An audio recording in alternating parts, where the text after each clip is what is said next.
I've got that behind me. You're live. Hello. Hello everyone. Welcome to the United Front first live stream with Piers Corbyn, the man here. Hello, hello, hello. So there's anyone that's here already. Hopefully you're aware of the website, which is in the title, theunitedfront.uk.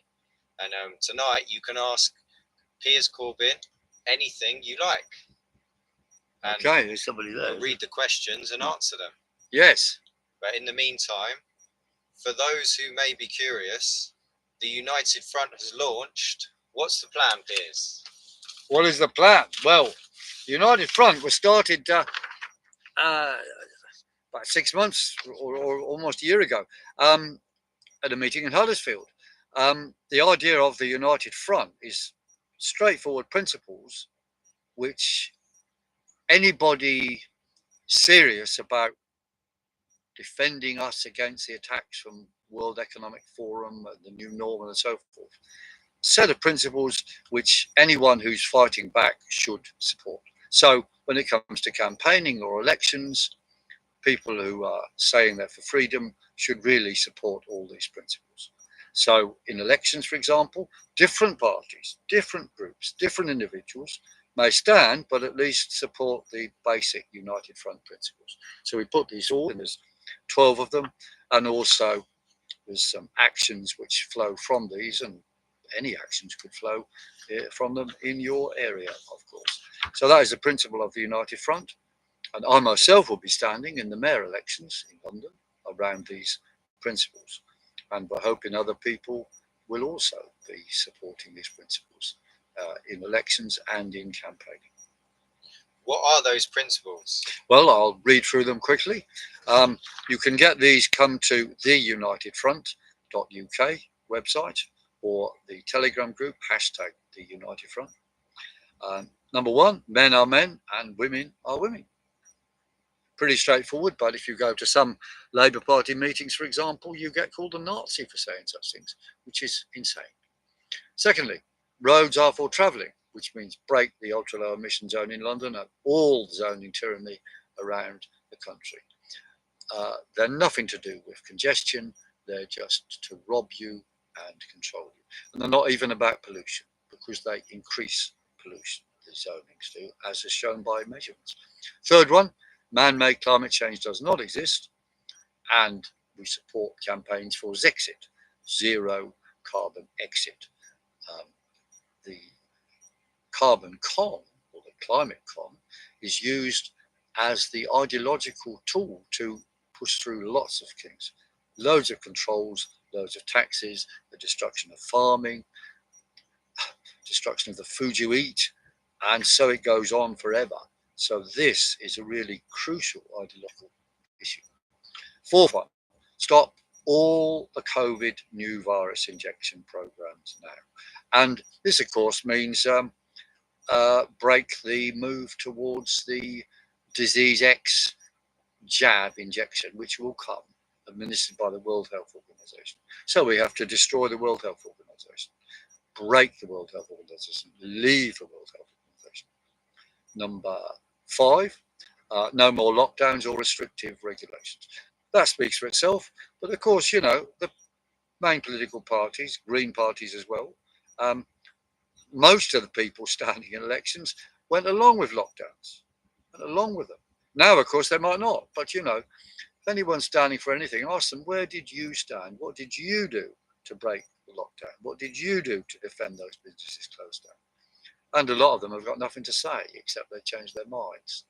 Okay, it's valid to change your mind, but look, if people are standing for office, you want to know if they've got vision or not. Okay. Number 6, for an accountable health and nutrition system. The National Health Service is actually, well, if you get an accident, you know, A&E does help you. Absolutely. Brilliant. But the health service as a whole, what is it? It's administering death. It's administering illness. It's run by Big Pharma. It's massive profits for Big Pharma. It has to be a complete new look at health. people can be healthy by eating healthily, exercising, better food, sugar, and so forth. Lots of things in there. Number 6, for an accountable, number 7, stop the Great Reset, digital ID and digital currency tyranny. This is, of course, about things like 5G, which are the information motor to control us, but also make you ill. All these things are connected. Digital ID and digital currency tyranny, of course, means that you don't have freedom. So we support the Keep Cash campaigns. We want human intelligence, not artificial intelligence. Number 8, for evidence-based science. Well, it speaks for itself, but of course, right now, we don't have that. So we're challenging all the councils around the country to bring forward evidence as to why they believe in man-made climate change and why they think it's justifiable to, basically trounce their own local economies in order for falsity to be fulfilled. Number 8, democratic self-determination by peoples and regions. This is involving, of course, Ukraine, Palestine, self-determination for Scotland. I mean, you might not agree with countries breaking apart or separating, but it's up to the people involved. That's the point we make. So when it comes to Gaza, of course, we support the right of people in Gaza to live, and they're against the massacre, genocide, killing, whatever you want to call it, going on there. Number 10, democracy, accountability and recallability in all public life, ending corruption.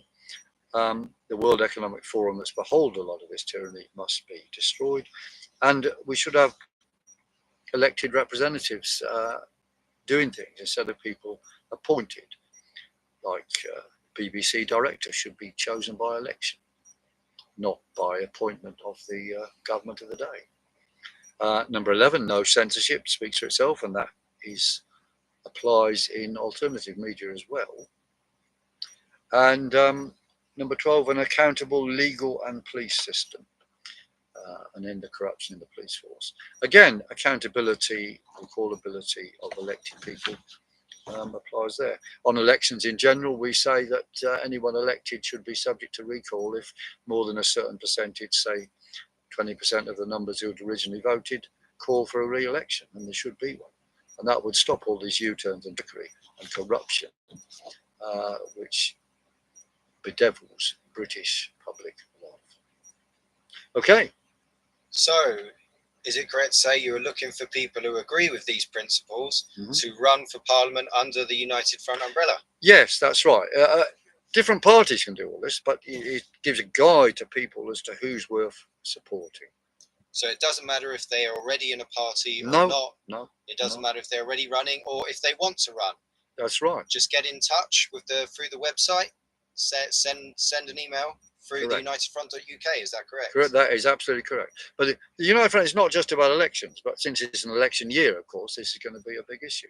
I mean, for example, there'll be some people in the Labour Party who agree with this stuff, but then, of course, when they stand under this, they probably get expelled right now because Mr. Starmer is suddenly expelling not just people who oppose what the Israeli government is doing in Gaza, but people who were present when councillors said they were opposing it. So what's going to happen in the Labour Party now, I don't know, but there's utter chaos going on in Rochdale by-election. And of course, George Galloway is there supporting people of Gaza, and I could say we should be supporting George Galloway. I mean, we hope George Galloway will go along with the United Front. I mean, no, clearly he agrees with quite a number of things on there, particularly what I said about Palestine. But, you know, let's be clear. We want to defeat the major parties in Rochdale. So that's there's elections coming up for MPs and Parliament. Yeah. The nearest election for those in the London area is the London elections, and you're planning to run as a prospective mayor. Correct. For the London election, is that correct? That is absolutely correct, and we need money for this. We need 20,000 just to start. So we're trying to raise 25,000 quid. Now that's a lot of money, but look, 1,000 people, 25 quid, pledge when there's a list of 1,000, 25 quid. Now, by the time we collected all the money, it'll be less than 25 quid to raise 25,000.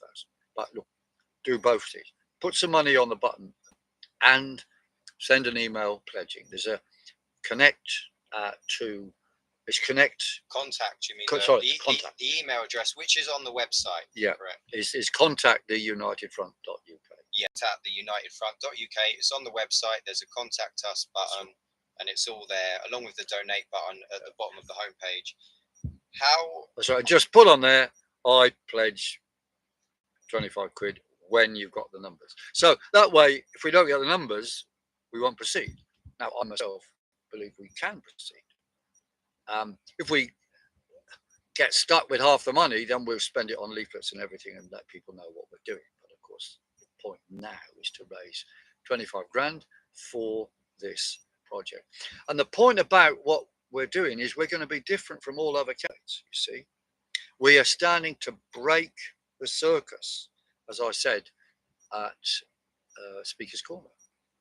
The circus of mainstream politicians who they always have a game at each election. One of them is saying one thing more than the other is saying. So you will think, oh, well, I need Labour this time, or Tory next time, or whatever. So they'll always play a game to be slightly different on something, so long as you stay in the circus. Now, I've been in lots of elections where people said, Piers, we agree with everything you say, but I didn't vote for you, even though I agree with everything you said, because if I didn't vote for them, the others would have got in. And, you know, half of these people will vote Labour, half of them Tory, in order to stop Labour or Tory getting in. But whatever happens in the election with those two parties, the results will be the same. Just look at what Starmer and Sunak are doing now. I mean, can you tell the difference? For anything? I mean, anything, actually. It's just monstrous. So we're going to break circus. Now, if I win, that'll be fantastic. And it is possible because it gives so much delusion with the major parties, so much. But win or not, we'll be showing the way forward. Namely, action is needed to break the new world tyranny. On ultra low emission zone, it's clear what you do. Drive at will, do not pay. Take on the cameras. Lots of practical things. Palestine, boycott the shops, boycott McDonald's, and so forth. You know, we'd be giving out these leaflets. So practical things to break new world tyranny. World Health Organization, which is going to be used to impose a jab for disease X, which is going to be a figment of their imagination, or actually an artificial thing which they made. I don't know. But the jab will be there to injure, control, maim, and so forth, and kill, which is what's happened so far with the jab. We should be campaigning around doctors to say, don't do it. Do not accept any more money from World Health Organization programs. And then some doctors will get lots of people going to them because they're standing firm, and other doctors who leave one doctor and go to another. That's what we'll do. And, you know, we've got to be practical. We stand for practical action, not just parading around, which, of course, is what most Labour and ex-Labour people just do. You parade up the hill and down again and ask your MP to do something. The MP says he will, and then says he couldn't because, you know, he was whipped or whatever. Whipping is what? Whipping means, yes, in the parties, they agree beforehand, before the vote, how all their members should vote. So, have a Labour whip, say, it means all Labour are told they've got to do this in Parliament, and some of them will break the whip, i.e. not follow that. And same with the Tory party and so on. And the rebellions recently have been bigger in the Tory party than in the Labour party, but Labour MPs are rebelling a bit more now, especially on the Palestine issue. Or they're trying to rebel, and they might be going to get expelled. So the Labour Party is in utter chaos.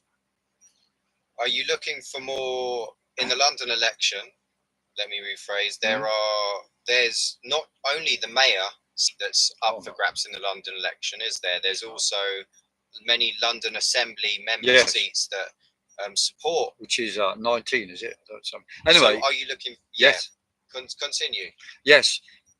The London election comprises election of the mayor, election for every Greater London Authority area, which is typically 3 boroughs together, 2 or 3 boroughs together, and that will elect one person. That's a Greater London Assembly seat.